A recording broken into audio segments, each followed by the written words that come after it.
Jiva Goswami has explained the genealogical history of Sri Rupa Goswami's family. They were the descendants of Sarvagya Sadguru, a great scholar of the Vedas. He was an expert in Yajurveda. Sri Sarvagya was a Brahmin and also one of the kings of Karnataka in the 12th century Shakabda. In his lineage appeared a great devotee named Kumaradeva who had settled in Jeshore, Bangladesh. He got married to a very chaste lady named Revati Devi. In the course of time, Kumaradeva and Revati Devi gave birth to many sons. Most illustrious among them were Amara, later known as Sanatana Goswami, Santosha, known as Rupa Goswami, and Vallabha, known as Anupama. It is believed that Sri Sanatana was born around 1488 AD, while his younger brother Rupa appeared in this world around 1493 AD. Srila Krishnadas Kaviraj Goswami mentions in the Adi Leela of Sri Chaitanya Charitamrita that Sri Rupa, Sanatana and Anupama are the 43rd, 44th and 45th branches of Mahaprabhu's desired tree of devotion service, and that they are the best of all. Anupama Vallabha Sri Rupa Sanatana Ektina Shaka Vrikshera Paschime Sarvottama. Sri Kavikarnapura reveals in Gaura Ganodesha Deepika that Sri Rupa Goswami was none other than the incarnation of Sri Rupa Manjari, one of the chief assistants of Lalita Sakhi, one of the 8 principal gopis of Vrindavan. Sri Sanatana Goswami was the combined incarnation of Rati Manjari and Lavanga Manjari and Sanatana Kumara. Jiva Goswami, the son of Anupama, was the incarnation of Vilasa Manjari. After Kumaradeva had passed away, these 3 brothers came over and settled here at Malda, where they continued with their studies. As they grew up, they became exceptionally attractive to all of the society. They possessed beautiful bodily features, noble character, and natural compassion towards every living being. They were embodiments of the Lord's love. These 3 brothers studied the science of logic, Nyaya, from Madhusudana Vachaspati, who was the brother of Sarvabhauma Bhattacharya. They also became proficient in Sanskrit, Arabic, and Persian. When Sanatana Goswami was very young, he saw a dream in which a Brahman gave him a copy of Srimad Bhagavatam. The next day, to his surprise, he indeed received Srimad Bhagavatam from the same Brahmin he had dreamt of the other day. From then on, Sri Sanatana began scrutinizingly studying Srimad Bhagavatam, leaving aside all other scriptures. Bengal during that time was under the Mughal rule of Nawab Hussain Shah. He is the same king who had employed Sri Mukunda Dasa of Srikhanda as his personal doctor. Seeing the popularity of Sri Rupa and Sanatana amongst the great general populace, the Nawab decided to employ them as his minister. In this way, he planned to bring the entire Hindu population under his control. If Rupa and Sanatana joined him, then his subjects would become more submissive, he thought. On the other hand, he notified Sri Rupa and Sanatana, telling them that if they became the ministers, he would award the Vaishnavas and Hindus with all freedom.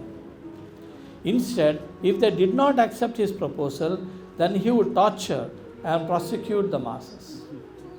Hearing the king's warning, Sri Rupa, Sanatana and Anupama reluctantly agreed to serve the king.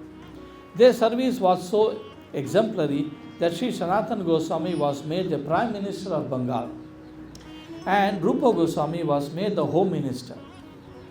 Due to their close proximity with the Muslims, the 2 brothers were excommunicated from the Hindu society by the orthodox caste Brahmins of Gaura Mandala. Thus, Sri Rupa Goswami came to be known as Dhabar Khas and Sri Sanatana as Sakara Malik. The king grew very fond of them and considered them his own brothers. He awarded them with tremendous amounts of wealth and power. They settled down here at Ramkeli in Malda, where they constructed beautiful opulent palaces and gardens that served as a replica of Vrindavan.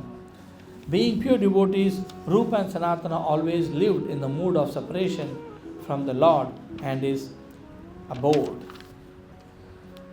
Here at Ramkeli, the beautiful temple and ponds dug by our Goswamis are still present.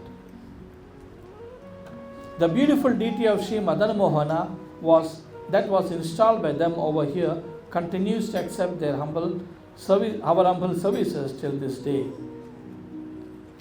They held the highest post in the government as were very rich, yet the Goswamis, they did not possess even a grain of pride. People, scholars, Vaishnavas from all parts of the country would come to meet them and they would worship them with most intimate hospitality. Their humility and simplicity captured people's heart. There was a beautiful piece of architecture that we came across while visiting. This marvelous victory tower, known as Firoz Minar, is more than 26 meters in height. According to reliable sources, this tower was engineered by Sanatana Goswami while he served as Bengal government. Lord Chaitanya, during his second attempt to reach Vrindavan, decided to take a roundabout route. Actually, his desire was not traveling to Vrindavan, but instead he wanted to meet and shower his mercy upon Sri Rupa and Sanatana. Thousands of men accompanied the Lord during his journey. All of them were surcharged with deep ecstatic feelings, completely devoid of external consciousness and surrendering themselves completely. They sang and danced along. An ocean of love flooded the people with waves after waves of ecstasy. As the procession reached new places, more people joined. Wherever the Lord touched the ground with his lotus feet, people immediately gathered to take the dust. The people took out so much dirt that holes were created in the ground. Just by seeing the smiling face of the Lord, all their lamentation and unhappinesses became vanquished. Eventually, the Lord arrived at Ramkeli, where innumerable people arrived to take his darshan. Performing Sankirtana over here, the Lord danced and sometimes lost his consciousness out of intense love of God. When Nawab Hussain Shah came to know that Lord Chaitanya was attracting so much attention, he was astonished. His spies informed him how Mahaprabhu had immersed everyone in a wave of transcendental ecstasy. He learned how the people, irrespective of their caste, creed, or religion, were raising their hands and engaging in the congregational chanting of Hare Krishna, Krishna Krishna, Hare Hare, Hare Rama, Rama Rama, Hare Hare. So the Nawab then asked Keshava Chatri whether he knew anything about Lord Chaitanya. Keshava, in spite of knowing everything, tried to diplomatically downplay the situation. He replied that Chaitanya Deva was simply a touring mendicant and that only a few people had come to see him. He warned the king against considering the advice of his spies too seriously. After pacifying the king in this way, Keshava sent a Brahmana messenger to Lord Chaitanya, requesting him to leave without delay. The king then inquired from Rupa Goswami, the Habarkas, and asked his opinion. Rupa Goswami glorified Sri Chaitanya and revealed that he was none other than the Supreme Personality of God himself. He added that it was the Nawab's great fortune that the Lord has chosen to descend and manifest his pastime in this country. It was only by Mahaprabhu's mercy that the Nawab was successful and victorious in all his affairs. The Nawab agreed with Rupa Goswami and remarked that he would perceive in his mind as well that Lord Chaitanya was none other than his worshipable God. Raja kahe suno suna mora mane ye laya sakshadi swaraiha nahika samshaya. Chaitanya Charitamrita. Sri Rupa and Sanatana then began considering how they could meet Lord Chaitanya incognito. Thus, in the dead of the night, the two brothers went to meet the Lord. First, they met Nityananda Prabhu and Haridas Thakur. who introduced them to Sri Gaurhari. Out of great humility, the two brothers held straw between their teeth and fell down like a rod before Mahaprabhu. They were so overwhelmed that they began crying in joy. They introduced themselves as the lowest of men who were employed in the worst kind of employment. They glorified the Lord as Patita Pavana, the deliverer of the fallen, and assured him that none in the world qualified as being more fallen than them. Out of sheer humility, they declared themselves millions of times more fallen than even Jagai and Madai, the sinful brothers whom Lord Chaitanya had previously delivered. Jagai Madai haite koti koti guna adhama patita papi amidui jana. Thus, they tried to establish themselves as the befitting candidates upon which Lord Chaitanya should shower his costless mercy. Hearing their prayers, Lord Chaitanya became very pleased and blessed them wholeheartedly. He then revealed that the two brothers were his eternal servants. Mahaprabhu also informed them that he had received several of their letters which reflected their humble state of mind and consciousness. He accepted them and awarded them the name Rupa unto Dahabiskas and Sanatana unto Sakara Malik. The Lord also revealed that he had come to Ramkeli only to meet and bless the two of them. He assured them of his protection and asked them not to worry. He added that they would be delivered very soon. The two brothers then sought the blessings of the Vaishnavas present. Before leaving, however, they humbly cautioned the Lord that although the Nawab was favorable at that moment, his mood was unpredictable. By nature, the Nawab was a very dangerous and a very violent man. Hence, they suggested that it would be better if Mahaprabhu departed from that place without further delay. They also added it would not be very appropriate for Mahaprabhu to travel to Vrindavan accompanying such thousands of followers. Instead, it would be more befitting if Mahaprabhu went alone, accompanied by a select few. Having spoken thus, the two brothers offered prayers unto the lotus feet of Lord and returned to their homes. Although Sri Chaitanya was the Supreme Lord himself, yet he acted like a mere human, in order to teach us neophytes how to react in such situations. Heeding the advice of Rupa and Sanatana, he decided to leave that village. In the morning, he left for a place called Kane Natshala, where he relished many pastimes of Lord Krishna. Then, thinking about the words of Sanatana, Mahaprabhu concluded that it would indeed not be proper to travel to Vrindavan with so many followers, as it might disturb the atmosphere of the Dham.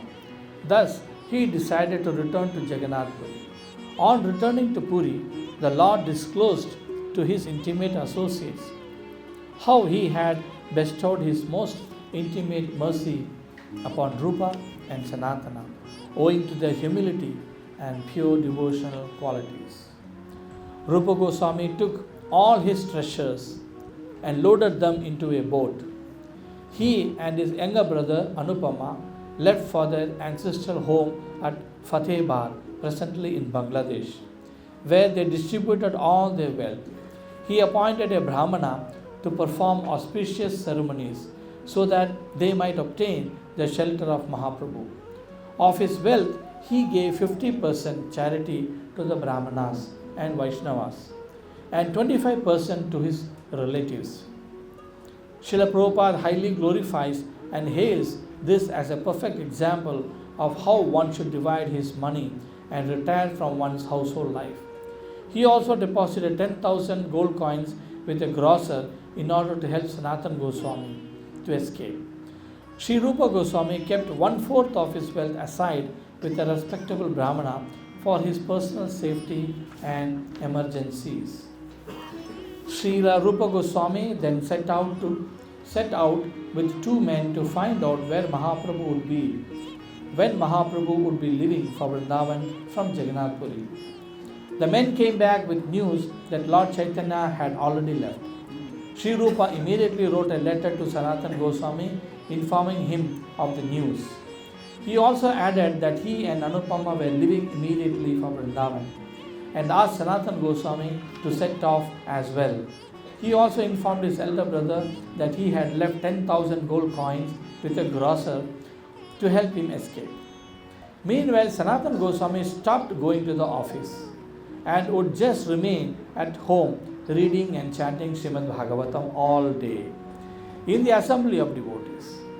Nawab Hussain Shah came to his residence to inquire about Sanatana's health, as he thought he was sick.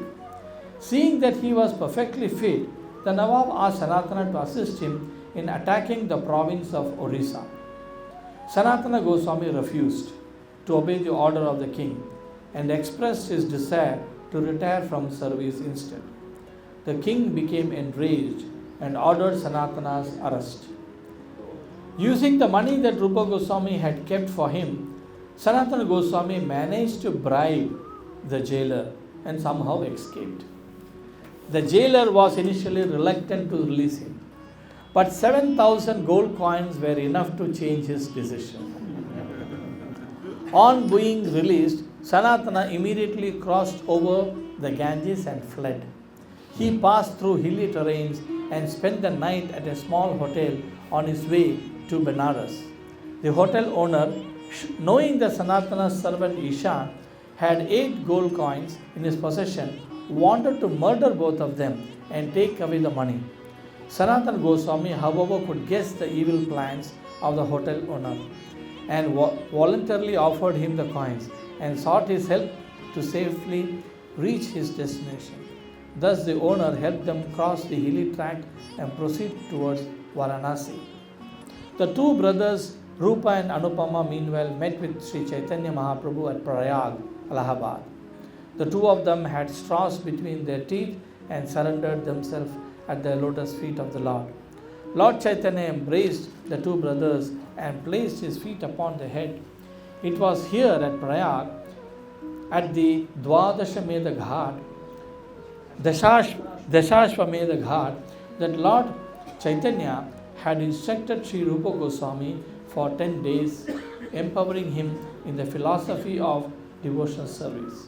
He taught Rupa the limit of Krishna Tattva, Bhakti Tattva, the truth regarding the transcendental mellows, culminating in conjugal love between Radha and Krishna. Krishna Tattva, Bhakti Tattva, Rasa Tattva, Pranata. He also taught him the ultimate conclusions of Srimad Bhagavatam. By entering into Rupa's heart, Mahaprabhu empowered him to ascertain the conclusions of all truth. Teaching him thus, Lord Chaitanya sent Rupa Goswami to Vrindavan, instructing him to excavate the holy places of Krishna's pastimes, discover the ancient deities that lay hidden in the Vrindavan and reinstall them in his temples, write transcendental pieces of literature and preach the Vrindavan way of worship to the entire world. The summary of Lord Chaitanya's teaching to Rupa Goswami has been summarized by Srila Rupa in Teachings of Lord Chaitanya. So those who want to read more about the teachings can read Teachings of Lord Chaitanya or Chaitanya Charitamrita. It is said that Lord Chaitanya had taught the 4 principal qualities of a Vaishnava through 4 of his intimate associates. He had taught the quality of self-control through the life and examples of Ramananda Raya, the quality of neutrality through Damodara Pandita, who even scolded Mahaprabhu at times, the aspect of tolerance through Haridas Thakur, and the quality of humility through Sanatana Goswami. Among the books that Sri Sanatana Goswami had written, Hari Bhakti Vilas and Brihat Vaishnava Toshani, commentary on Srimad Bhagavatam, are significant. Amongst the books composed by Sri Rupa Goswami, Hamsa Dutta, Uddhava Sandesha, Krishna Janmatiti Vidhi, Radha Krishna Ganodesha Deepika, Sthava Mala, Vidagdha Madhava, Lalita Madhava, Danakeli Kaumuduki, Bhakti Rasamata Sindhu, Ujjvala Nilamani, Akhyata Chandrika, Mathura Mahima, Padyavali, Nataka Chandrika, and Lagu Bhagavatamrita are the most significant. Bhakti Rasamrita Sindhu contains the essence of all the revealed scriptures. Sri Srinivasa Acharya in his prayers unto the six Goswamis hence glorifies them as expert in extracting the essence of all the revealed scriptures with the aim of establishing the Jiva, living entity, in his eternal position of performing pure devotional service unto Krishna. Nana Sastra Vichara Naikanipino Sadharma Samsthavakao. Both Rupa and Sanatana travelled extensively through Braja Mandala, discovering many pastimes, places of Radha Madhava. Having no fixed residence, they would catch a few winks of sleep, no more than 1.5 hours per day, under a tree or bush. They used to live by whatever little they obtained by performing Madhukari, Sri begging from door to door. Sri Rupa and Sanatana spent all their time writing, discussing Krishna pastimes, and chanting Krishna's holy names. Sri Rupa Goswami established the worship of Sri Radha Govinda Dev in Vrindavan, while Sri Sanatana inaugurated the worship of Sri Madan Mohana. Both of these enchanting deities are currently being worshipped in Rajasthan. So the different things we see in Ramkeli here, the temple, that is this temple where we are sitting, that is Radha Madan Mohan deity, established by Rupa and Sanatana. You also have Balaram and Revati, and they also established Chaitanya. 3 deities of the Panchatattva. Panchatattva have 5 personalities, but installed 3 personalities here. Chaitanya Mahaprabhu in the middle, Nityananda left, and Advaita on the right. So 3 personalities they installed here.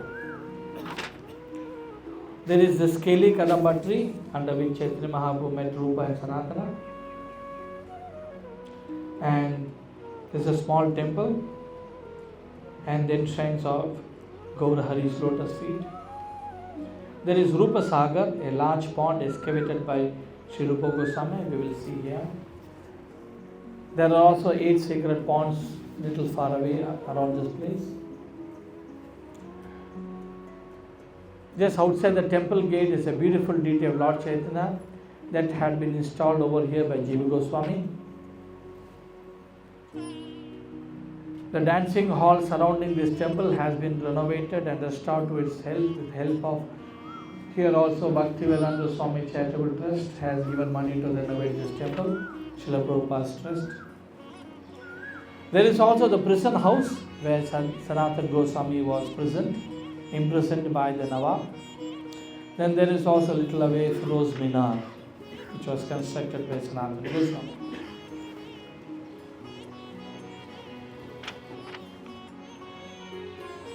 Sri Sanatana Goswami ki, Srila Prabhupada ki, Jai Gaura Mandal Parikrama.